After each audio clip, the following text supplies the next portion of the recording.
My name is Pam Goertzen. I'm the Executive Director of the Smart, Sustainable, Resilient Infrastructure Association.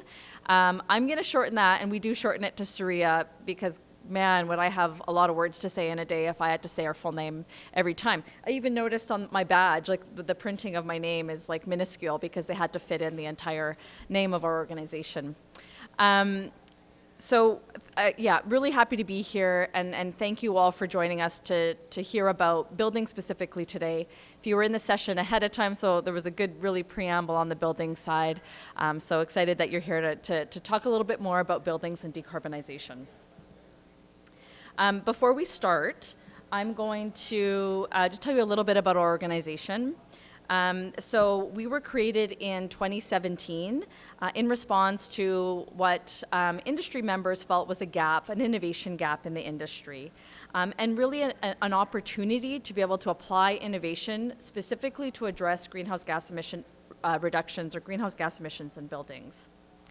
We are a not-for-profit association, member-based association, and we think that we can really achieve success because we're an industry-led organization. So we're taking an industry-led approach and really working with industry and all the stakeholders in the building sector to bring solutions to the table.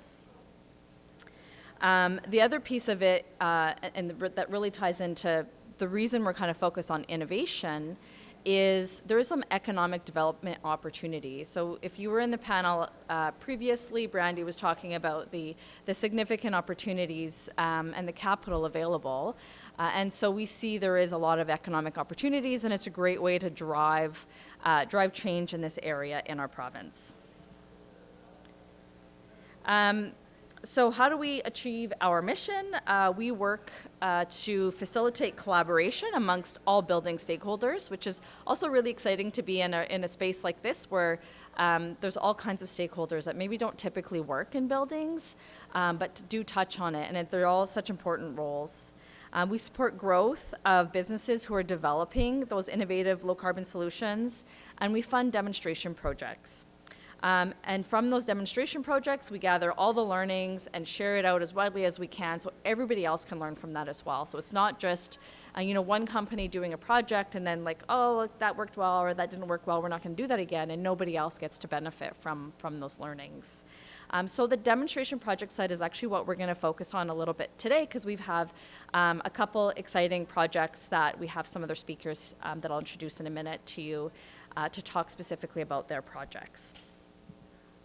But before I get into that, I kind of like to start on this question of like, why are we even talking about decarbonization? I don't want to assume coming into any room that everyone's all on the same page with that, right? So I do wish for a time, and hopefully it's coming soon, where it's not even really a question, or the only answer to that question is that because the livelihoods of our children and really our ability to thrive on this planet are ultimately at stake. But for today, and even most of the time in my day-to-day work, we kind of focus on the adage of money talks. So we're really looking at the economic kind of message. And since we operate in a global economy, it's really important to look at and understand what's happening around the globe. So what we've seen is that there's governments representing 1 billion people that have declared climate emergencies. And of course, that includes City of Edmonton and City of Calgary. These are not just, I think we can think these are just written words on a piece of paper, but they actually do impact policy, and that can support or hinder depending on how you align with those policies. It also impacts the procurement decisions of cities, and they're very large, really large corporations, really, when it comes down to it. Perhaps more convincing, though, than the government focus is the business and investment focus. So there are over 9,000 businesses and 600 financial institutions that have set science-based emissions reduction targets. These are very specifically part of the UN Net Zero Coalition. So this number is actually exponentially larger when you start to just think about the corporations that have made other targets and just starting to focus and think about their own ESG goals and what their impact on carbon is. So realistically, if we're saying money talks, these are the folks who are writing the scripts. And then so bring it down to buildings and why they matter in this conversation about decarbonization. So buildings account for nearly 40% of global greenhouse gas emissions. So it's obviously an area that's going to be targeted by those people with those ESG goals and that are holding the dollars and making those investments. In a city like Edmonton or Calgary, so the graph on the right, or sorry, the left is the city of Edmonton's GHG emissions by sector. And so you'll see it's closer to 50%. I actually think it's a little bit higher in Calgary. And so again, that's an area that is impacting the policies that the city of Edmonton is developing around greenhouse gas emission reductions. Now, the other piece that I mentioned that we're talking about here is innovation.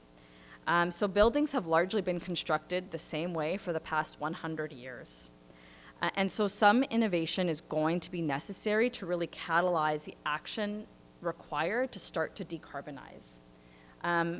We have our own kind of definition of innovation because depending on the sector that you're in, it can mean a lot of different things. For a lot of people, it's like the newest tech or gadgets.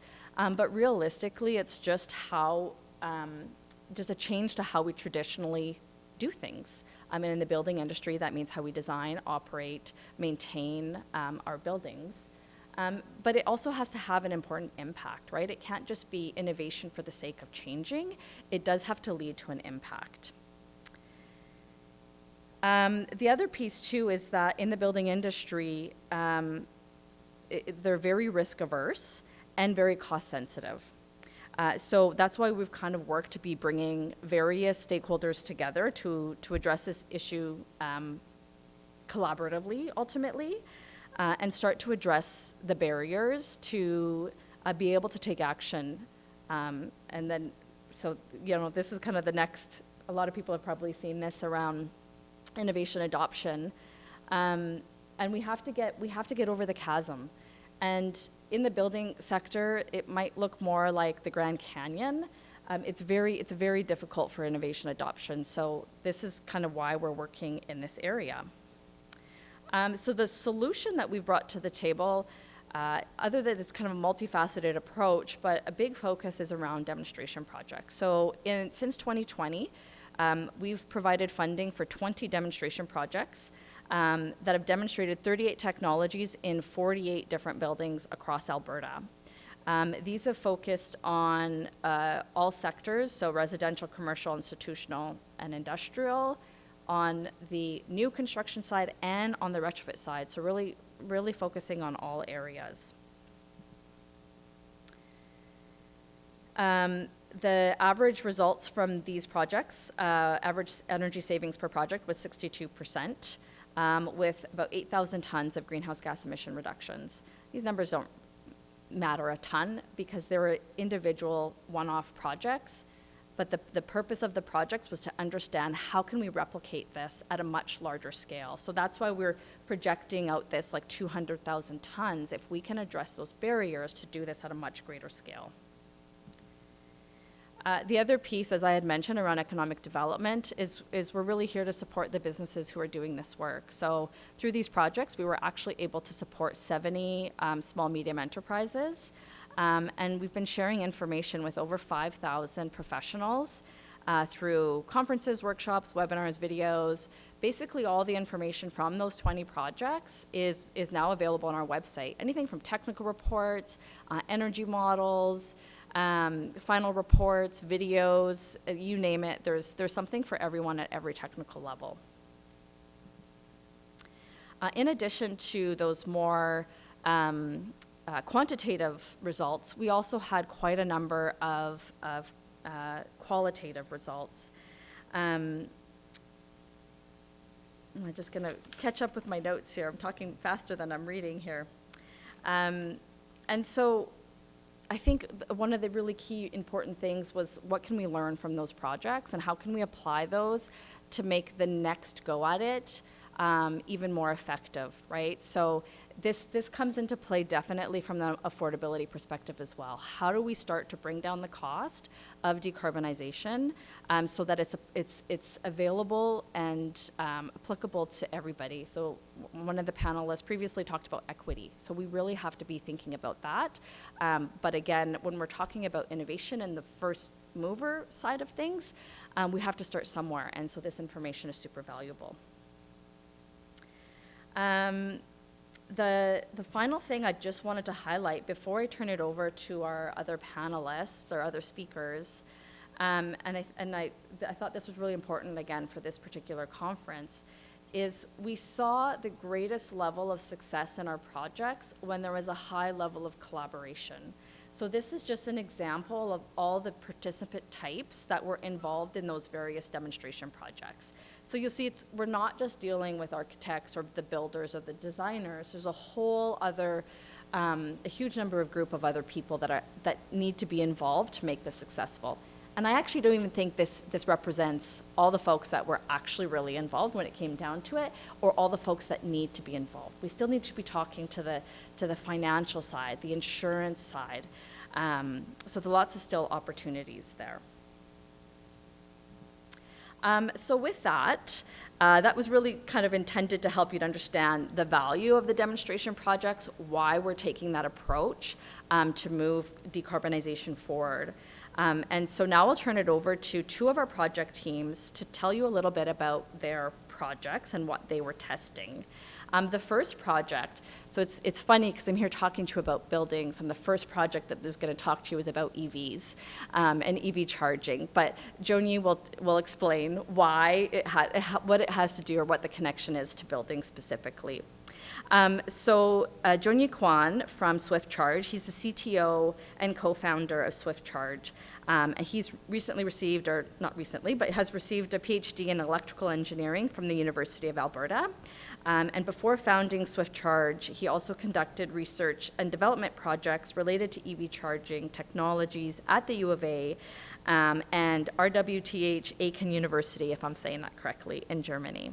With advanced technologies, Swiftcharge is building an innovative EV charging network across North America. So I'll turn it over to Dr. Quan.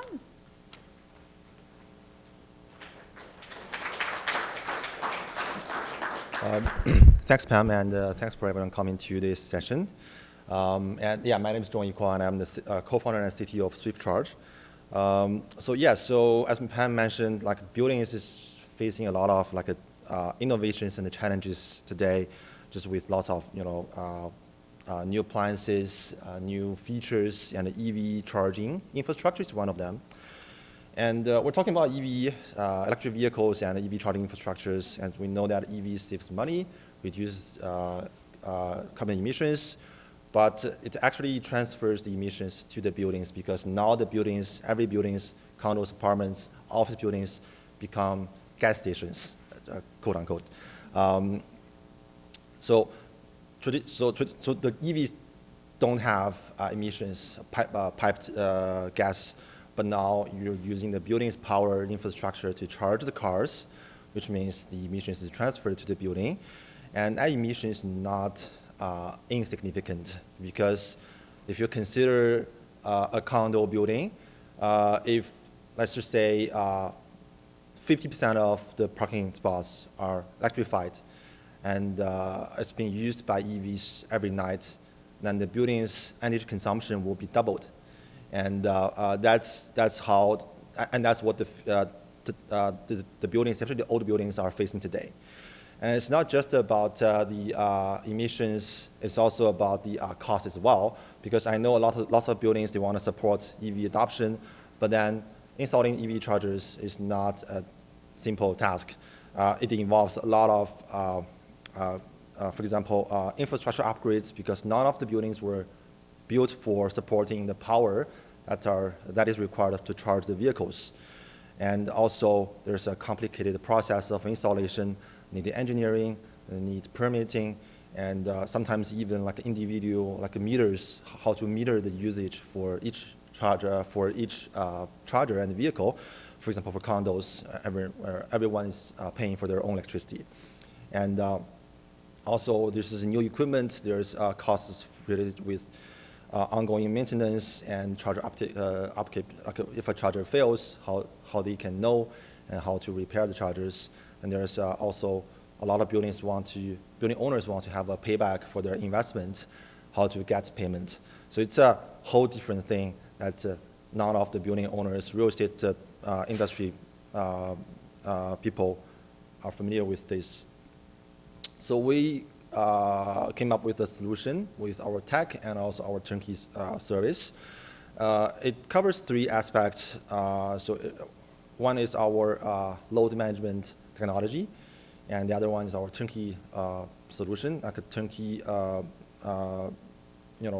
end-to-end service. And the last one is the cloud service platform for users for building owners or managers to monitor the chargers. So I'll go through them one by one. So first one is the most important one, is the dynamic load management. So I talked about the building infrastructure. I'll just use an example for UFA project we did with the funding from SSRIA. So if UFA, so we installed chargers at both Windsor car park and the Stadium car park. So both car parks have a huge panel and infrastructure, but that is not enough to electrify, I just say, 10% of the parking spots. And now so today we may don't have a lot of EV drivers in Alberta, but given time, UFA will be needing lots of chargers, not just the 10% of the parking spots to be electrified, but maybe 20% or even like 50%. And this is what we have seen in BC, in California, and sometimes even in Ontario as well. Lots of buildings are looking to electrify 100% of their parking spots. So if UFA is going to do that, they would have to access their transformer, add new panels, a new main disconnect, new infrastructure. That's going to cost them millions to just install the chargers, and which is not an economic solution for any building, not just UFA. So we developed our technology called load management, where all the chargers have the network connect to our cloud service, and we control the chargers to reduce the charging speeds when there are many chargers are in use. So you can see from this picture is one of the examples that if there are, I think this is 12 chargers are charging, then you see the peak power will be at somewhere close to 85 kilowatts, which is pretty high for any building for only 12 chargers. But then these chargers don't always need to charge at full speed because many of them only need a 10 kilowatt hour, 1 hour of charge. So in this case, we can reduce the charging speed of some of the vehicles and prioritize on some of the others and control the charging speed to a certain limit. And then we can reduce the peak demand by 3 times. And that's just not for the ongoing, but also for the installation as well. So because of this technology, we can install multiple chargers, 6 times more chargers on the same infrastructure, because we know they won't need that high power. And of course, that will save money for the building owners as well. And for a lot of for a lot of other type of buildings, for example, condos, apartments, where people commute, only do commute in the city, we can actually install 12 times more chargers on the same infrastructure. So none of the buildings will need any upgrade with our technology. And for the turnkey side, so we ensure that, because like I mentioned, building owners or real estate professionals, they don't have lots of knowledge in the EV charging space, engineering and technology. So we help them to just minimize their efforts. So we cover engineering, installation, construction, and commissioning and operation as well. So we take care of customer service. If any tenants or users have questions regarding how to use the chargers, they call us. They don't need to contact the building owners. And basically, they just select us, and they can sit behind, back, and then just wait for us to do everything, and then have the chargers energized. And this is kind of the process we tried. First piloted with UFA, with only a little involvement from UFA's project management team. And we found that it's a really good process, and then we repeated that with all of our projects afterwards. And basically 100% of the building owners like that. So last piece is the platform. So we have a software platform and also like a user interface that allows users, EV owners and also building owners to manage the chargers. So for a EV owner, they will only be able to see their own charger and the status of the charging, and they can start charging, stop charging. And for the building owners, they will be able to see all the chargers they're managing, and they can monitor if any charger is charging or is down, so they can see the status in real time, and they can see the power, they can see the energy usage. There's analysis available for them to see, okay, if we need more chargers maybe next year, or if we just, we're good for now. And they can also see the payments, process the payments, refund. So basically everything they need to manage the charging station. Also, I mentioned if a charger is offline, how do we do that? So that's one of the things we provide as well.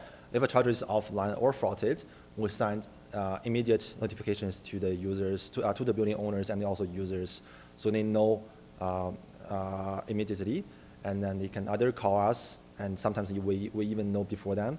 We send electricians there and do the repair or replacement.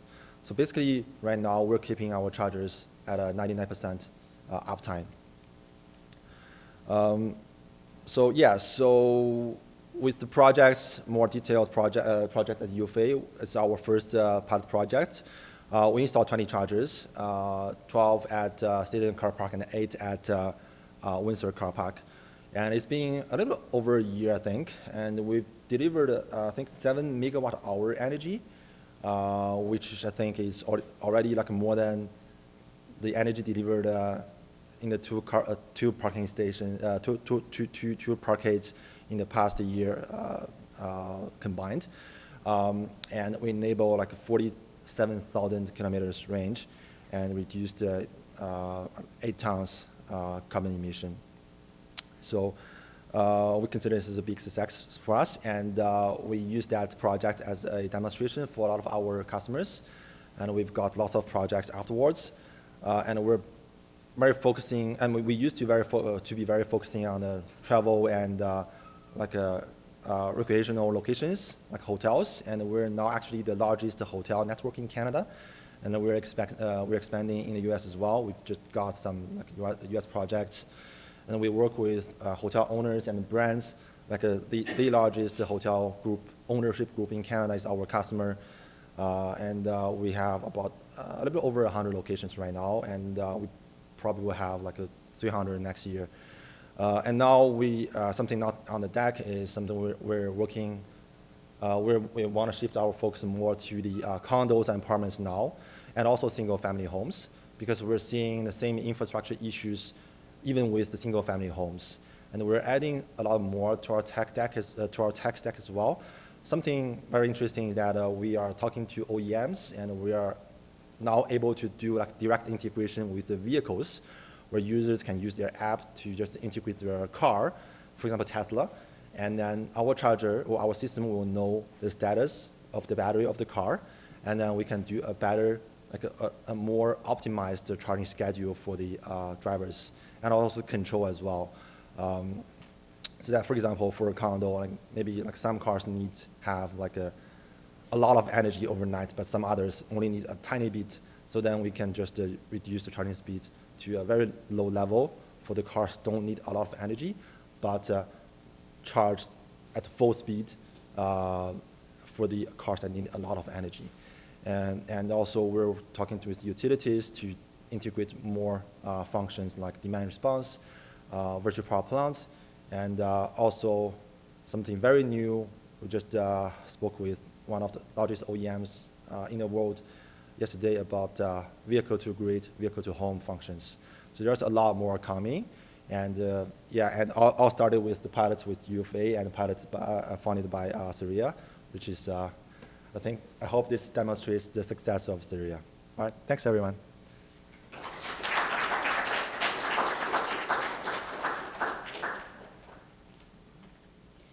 I mean, I always think like talking about EVs is so exciting, but to hear this too, it's just fantastic. And this is a Edmonton-grown company, right? Bringing investment into Edmonton, creating jobs here. So this, that's kind of the big piece of that, supporting the companies who are developing these innovations as well. So the next project we'll go on to is a landmark homes project. So we'll have Haitao Yu from Landmark Group. He's the R&D director for Landmark Group of companies. So Dr. Yu obtained a PhD degree in construction engineering and management from the University of Alberta. So lots of great alumni here today speaking to you. And then he joined Landmark Group to lead its R&D department. He leads Landmark's net zero efforts and managed multiple R&D and government funding projects that made Landmark Group an industry leader in energy efficient homes. Since the first Landmark Net Zero Show Home in 2012, Dr. Yu has been involved in the design and construction of 40 plus net zero energy and over 100 net zero energy ready homes. So I'll turn it over to Haitao.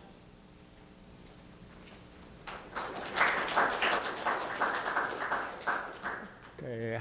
Hello, everyone. So I think probably I should kind of skip my slide, the first couple of slides, because Pam already introduced it really well. So here is our journey. So we started building net zero homes 12 years ago, and then so far we built over 150. Actually, the new number is net zero and kind of net zero kind of ready homes.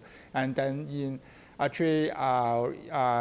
the support of ERA, we built our first kind of net zero ready townhome kind of community in 2020. And here I want to talk a little bit about the building code. We all know the building code now. The new building code is tiered code. So it's they have a clear path to go to net zero ready by 2030. And when we consider the adoption of all the provinces and the territories, so that goal actually is 2032. But we are a production builder. We build net zero homes more than a decade, so we know how to achieve that. And then for sure, we want to make it the cost as low as possible to make net zero homes kind of affordable. But you consider the incremental cost of net zero ready homes less than 5% of the house price. Even at the solar PV system go to full net zero, less than 10%. You just consider how much the housing price in Ontario, in GTA, in Vancouver go up in the last 5 years, doubled. So if we go take 10% to it, we can build every new home to kind of net zero. Now in Edmonton, our house price is still low, but we forecast in the next 5 years will increase a lot. But consider only 5% increase, you can build every home to net zero ready. But we can do it. But the only thing is whether the infrastructure allow us to do it. For that, although we talk building, we talk about actually the previous speaker already talked about the load. We could talk about load. So for that is compared to tier 1 and tier 4. Although tier 4 will cut the energy consumption of the house almost half, but the peak load will be doubled. So we consider in the past that the summer peak load will occur in summer, and then now if we go to tier 4, we have to use air source heat pump, kind of hot water heater, something. It's kind of electrified building. So in that case, our peak load actually in winter. You just consider here in minus 40 degree, your LCA pump kind of resistant heat that's a working space, heat your house, and then you still use hot water. So for that is the problem. That is why we started a project a couple years ago with support from SSRIA. So for that project is a townhome project. We use a funding from Syria, and then we kind of upgrade one building from our standard spec. Actually, our standard spec, landmark standard spec is pretty high, it's tier 3. Actually, we upgraded to Nether Ready is tier 4, more than tier 4, between tier 4 and tier 5. And then the interesting thing is we put in energy monitoring system into all those units. And then I also put into another building. So in total, 20 units over there. We monitor every major equipment, what is the energy consumption of all those equipment. And here, I will not go through, there's a lot of detail there, and then there's a lot of webinars that tell how to build net zero homes, what the spec should be. The only thing we want to, because all those homes, actually already mentioned, the standard service to our home is 100 amp service. And then normally for net zero ready home, you need to upgrade it to 200 amp because you use electricity to heat your home, to do the space heating and the hot water. And in traditional home, regular home, we use natural gas. So for that is the different. But for this one, because we still want to maintain 100 amp service, we don't want to increase it because it adds a lot of cost. So for that, we put in. So for that, there's two types of homes. It's a stack home. It's a very kind of small home entry level. So that is purely electrified. So we use air source heat pump kind of mini split and kind of baseboard heater for that. But for the larger townhome, we call it dual fill. Dual fill, it means kind of most of the time of the year, it will use air source heat pump to heat the house because it have a very high COP, almost 2.5 to kind of 3. But when really cold outside, we switch it to kind of natural gas. So here is I think most people know in the guide that a third party kind of certification to do the engine kind of modeling to know what is the annual energy consumption of the house. So for all those houses, for townhomes and the stack house, we almost say about, in terms of annually, we say we cut the energy consumption by half. But you consider the pie chart over there, actually half of the energy consumption, actually we call it occupancy load. It's not related to builder.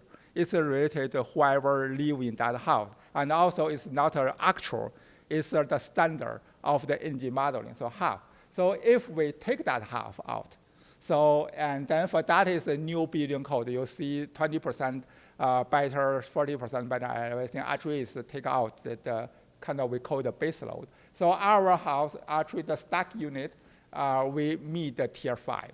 And then for the townhome unit, is kind of between tier 4 and tier 5, is about 60% better than the current building code. And then that is the design of the kind of energy monitoring system. We monitor everything. We put the CTs in every major circuit. So we monitor the energy consumption of all the major devices and equipment inside of the unit. We monitor kind of natural gas. We monitor hot water. And all those things we monitor, collect. Everything is collected by, we call it a gem. It's a kind of the data logger. And then the data sent to one gateway is storage there. But that connection is wireless. And then we upload everything to the cloud. And then the consultant and also there's a UFA team will download all the data from the cloud to do the analysis. Here is that is now Pam asked me to present some challenges. Yes, here is a challenge. Actually, we spent the entire year to try to figure out how to collect reliable data. So that UFA team, there's a team over there to help us. So we tried everything. And at the end, after 1 year, we kind of gave up. So originally, it's the wireless from jam to the gateway. Now we go back to every unit, we hardware everything to our gateway, and we move the gateway to there. So for that, finally, after 1 year, we start to get reliability. We saw, we solved the problem.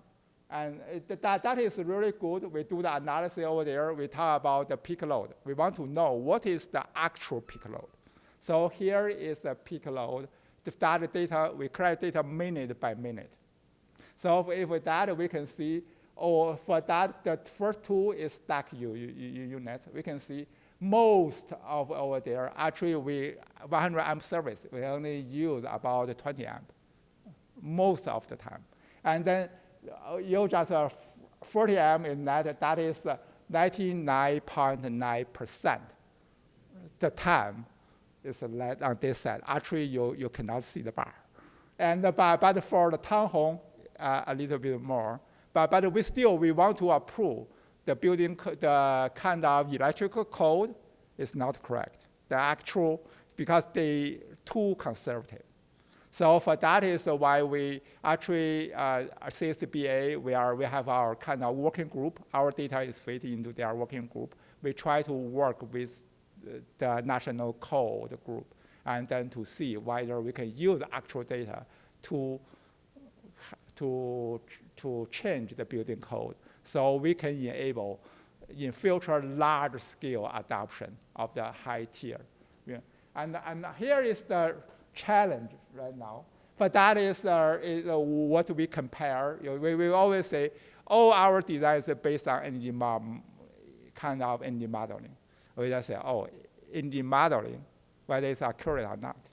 So here we compare. You can see the first, the kind of yellow bar is the cold minimum model. And then the green bar is the modeling. Blue bar is actual. So if we look at this, and then for that is the data we collect in the first 6 months is our winter, right? So we all know we monitor mainly is the winter data. So we collect this, we found that out. There's one unit, no data. So we need to go back and to see why is that. And then for the others, for other stack unit 0, 1, and 9, they are kind of pretty good, right? So they are kind of electrified buildings, so we know they are much really good. Actually a little bit lower than the model. That's exactly what we want to see. And then for the middle townhome unit, you can see over there are some kind of differences. They consume both electricity and natural gas. So over there, some is 4 of them pretty good. It's a much pretty good, and then 3 of them not good. It's really high. That is because of the trees. They are commissioning the system not correct.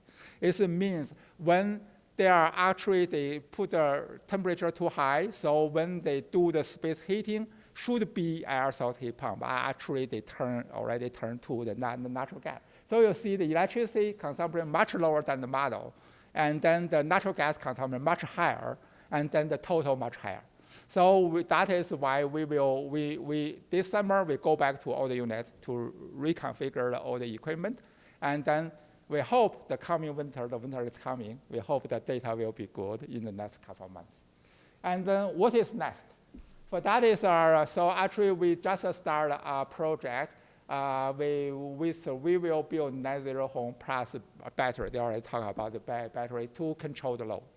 That is so we will, and then also we want to connect all the battery together, become a visual power plant. That is with the problem is probably you all know in Europe, in California, there occasionally the electricity price go to minus. It means they pay you to use electricity. Can you kind of believe that? Actually, in Alberta, the same. Actually, even in this year, a couple of days, electricity price, the wholesale price is 0. you consume electricity, you don't need to pay anything. Why? Because with the percentage penetration of solar PV and also the wind, in Alberta mainly wind, and then they generate too much. But electricity is like something, they always they need to dynamically balance the demand and the consumption. There's nowhere to save it. So for that, so we think it's very, now if you look at it, we call it a dark curve. So that is, but energy storage is one of the solutions. Also, we think it's the most promising solution to overcome this. So we form a partnership, they talk about partnership. We form a partnership, they're the OR partner for this project. We got funding from ERA, and then to support that. And then what's for us, we are home builder. What we are focused on add value to our customer. So what is our customer? For sure, we try to use the energy storage to shave the peak load. We already said that 200 amp service we need for net zero home. We want to keep it 100 amp, the standard service. We hope the storage can help us to do that. And another thing is, you just increase the solar power self-consumption. We tell the dark curve is for the entire grid, but we also tell that for each house, you consider when you generate solar PV, the solar PV generate the power, and when you consume power, they are not matching. When the sun, during the summer day at noon, nobody at home, not consume much electricity, but that is the time solar PV generates the most. So for that it means that you can generate, save your power in the battery and use it at night when solar PV not working, but you use a lot of electricity. So actually we have already installed the battery in some of our homes. Actually in Edmonton here, almost 8 months, they don't need to get any power from the grid. That's really nice. So that is also save homeowners money. So that is the project timeline. We already started in January of this year, and then we already installed 2, and then start to collect data, and then there are another 4. It's kind of installing right now. And then by the mid of 2026, we hope to reach 100. And then we will have 1 year of our data more monitoring to see whether we can develop a business, kind of business model.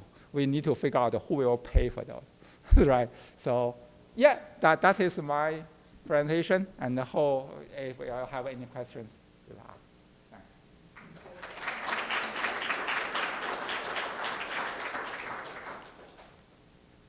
So another really fantastic Alberta-based leader doing lots of great things. And in addition, kind of what I took from that too on the data side, the data collection, and again, the panel before this one talked a little bit about utility data and how important it is to have access to that. I think in this case too, it's like this data that they're able to collect from these projects is not only helping the industry, the building industry, move forward on these projects, but it's informing policy now, really, right? So super fantastic. Before we get into, and I will leave you some time for questions, before we get into that, I just wanted to kind of wrap all this up and kind of talk about, again, bring that back to that collaboration piece, and maybe there's a role for some of you in how we continue to work on these challenges and move this forward. So some of the kind of common challenges that we saw across all of our projects that were experienced by industry specifically was around a limited skilled workforce. So these are, again, new technologies, new ways of constructing. As I said, we've been building buildings the same way for 100 years, and that's how they want to keep doing it, right? Like people are fairly reticent to try to change and try different approaches, and so then we end up with the issue of a skilled workforce that's just not quite ready to move at the same pace that some of the leaders are ready to move at. Although I would say that projects like the demonstration projects, again, give a really great opportunity to learn by doing, which is kind of helps address all those risk aversion. The other piece that we found a lot in our projects was supply chain constraints. There just isn't a really strong supply chain for these green building technologies and some of the elements that went into it. I think on the Swiftcharge pilot at the U of A, they had to replace some transformers, and they ran into major delays. Mind you, I did mention we started this in 2020, right? So we all know what was happening in 2020. And so we ran into a lot of problems there. And then the final piece was around permitting and inspection. So lots of added delays there. Municipal officials who understandably are just not familiar with these technologies, and it just taking a lot of extra time to evaluate, and just different steps and more steps that these groups have to go through to get their permits and their inspections passed. All those lead to delays, which are ultimately really costly in a construction project. So a role that we've kind of identified specifically for policymakers and regulators, if any of you work in this area, I've just listed some of them here. Zoning was a really interesting one, because actually one of the projects that, the project that's pictured in this picture here, they had to go through a lot of time to rezone the lot that they wanted to build on. And this is a passive house, fully electrified, multi-unit building, multi-family building that has below market rents. So it's a beautiful building, a great opportunity for Edmontonians. And they went through a huge process to rezone their property. Since then, the City of Edmonton has actually adopted a new zoning bylaw, and it's addressed these issues so that developers trying to do good things in our existing neighborhoods can do that more easily. So again, learning about the clean tech at the municipal level, like how can we engage and educate inspectors and permitting officials about different technology, and how can we, is there a way that we can adapt those processes to work through that with them and help accelerate the adoption of innovation.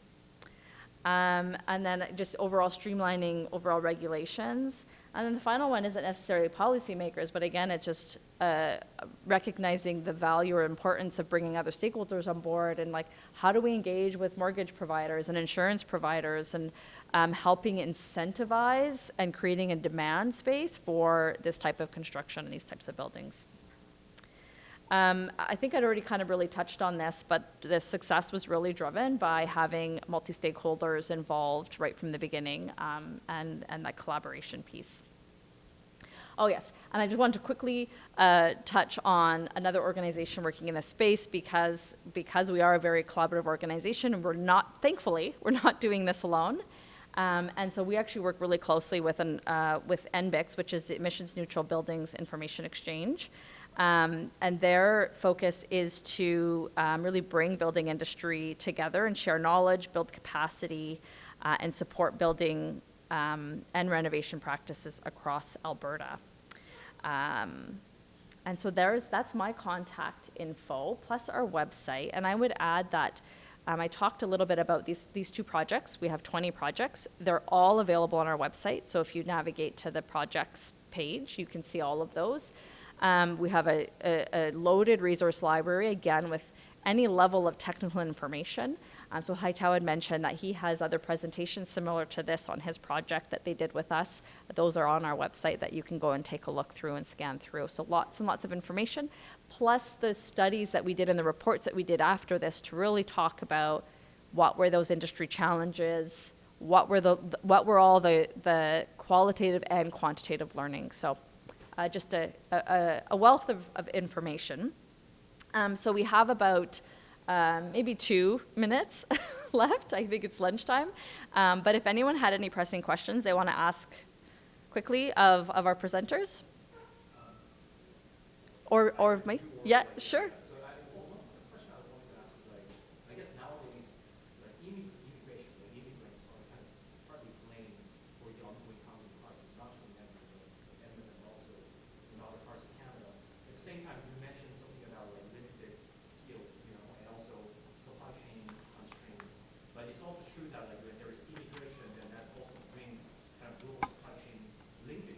Yeah, for sure. country. So I was wondering, you know, like, what's your stance on, like, you know, like, I guess there's both like positive and kind of like negative side of, you know, opening the border to other countries' people. Yeah. I was wondering, what's your kind of stance or your thoughts on?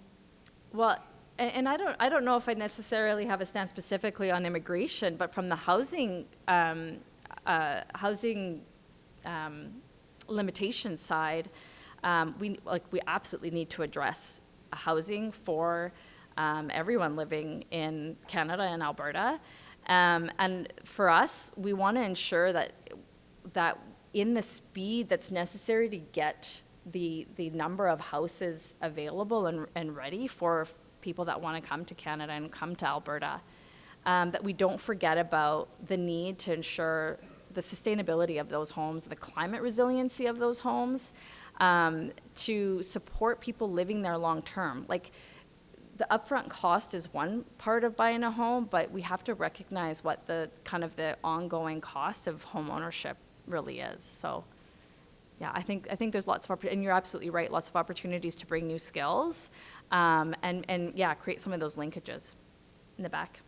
Just a question on the CapEx on the code. So the code is much higher standard for Tier 4 versus the in-practice bill. What was the differential in CapEx on the townhomes? So because that's one of the big nebulous numbers that's sitting out there for builders is to say, okay, when we get to 2030, are we paying $30,000 more, $75,000 more per house? And so the work you're doing, I guess I'm trying to understand, if you are able to succeed with working with the NBC, what is that reduction? I just think for that it is a really good question, but actually before the tier code come out, actually there's a couple of consultants, they did cost analysis, right, for the building code. And also in terms of Alberta, Alberta, they have a kind of report to do that. And then as far as I know, there's a working group in the city of Edmonton. Also working that, they put a price tag on every tier. I don't want to kind of speak for kind of others, but I can give you a kind of a rough number. For kind of upgrade from tier 1 to tier 3, that is, there is a kind of 20% better. Actually, for most major builders, should be about $5,000 is kind of like that. It's not much. But the kind from tier 3 to tier 4 is a big jump. So it's in terms of our experience, about 20,000 to kind of 30,000, depending on the type of the house or something like that. And also the approach, you achieve that. There's a multiple approach to achieve that. And then tier 5, I don't want to say, because actually, as an industry, we think tier 5 is too high.